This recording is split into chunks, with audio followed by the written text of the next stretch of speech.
કોઈ પણ સંપ્રદાય હોય, પરંતુ એને જગ્યા છોડી દેવી પડે, ભગવા ઉતારી નાખવા પડે,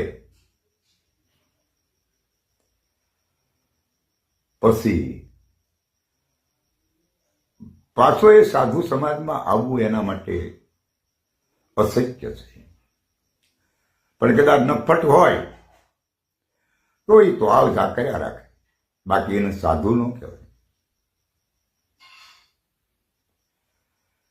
એકવાર સિદ્ધાંતને તોડ્યા પછી